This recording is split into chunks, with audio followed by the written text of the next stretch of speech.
New Jersey sets aside $5 million for pilot local news program Trenton, New Jersey. AP, the state has set aside $5 million for a trailblazing nonprofit group seeking to boost coverage of local news in New Jersey. Advocates see the pilot project as an important and innovative way to use public money to encourage more local news reporting following a sharp decline in such coverage industry-wide in recent years. Detractors worry the model could lead to government interference.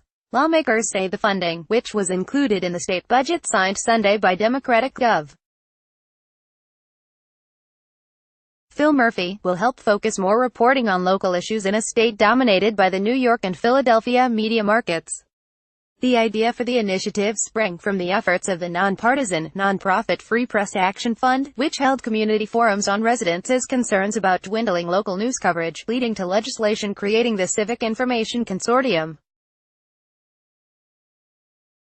The bill, which awaits the governor's signature, sets up a charitable and education organization with a 15-member board. The governor, the Democratic Assembly Speaker, the Democratic Senate President and the Republican leaders in both chambers would all make appointments. The board would also include representatives from 5 state colleges, the news media, and the public. Mike Rispoli, news director for Free Press, sketched a potential scenario for how the consortium might work. Suppose you live in a small New Jersey town whose local paper doesn't cover council meetings anymore because of cutbacks. Under the legislation, you could apply for a grant to set up a one-person newsroom, and one of the universities could provide office space. It's an idea that resonated with lawmakers.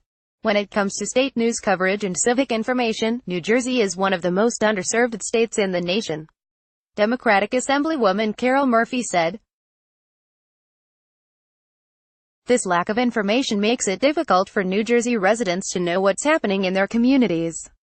The grant money comes from a fund supported by the sale of the public broadcast spectrum last year, which netted more than $300 million, most of which is going toward general state expenses.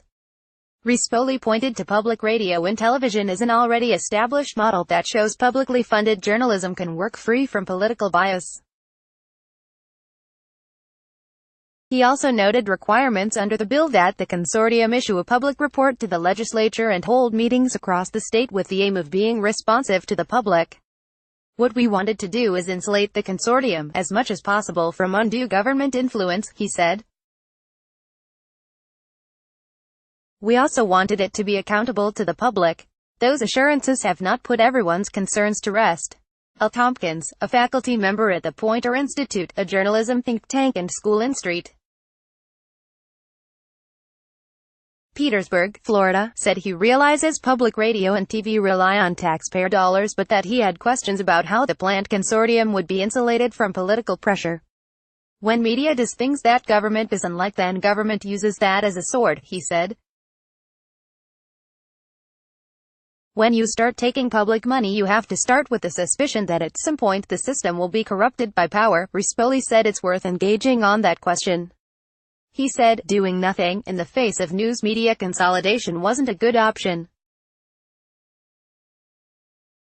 I really want all the media industry watchers to watch this and hold it accountable," Rispoli said. "The stakes are too high for the consortium to fail." Murphy's office declined to say whether the governor would sign the bill, but Rispoli said he's optimistic he will. The budget money has already been allocated. Copyright 2018 The Associated Press. All rights reserved. This material may not be published, broadcast, written or redistributed.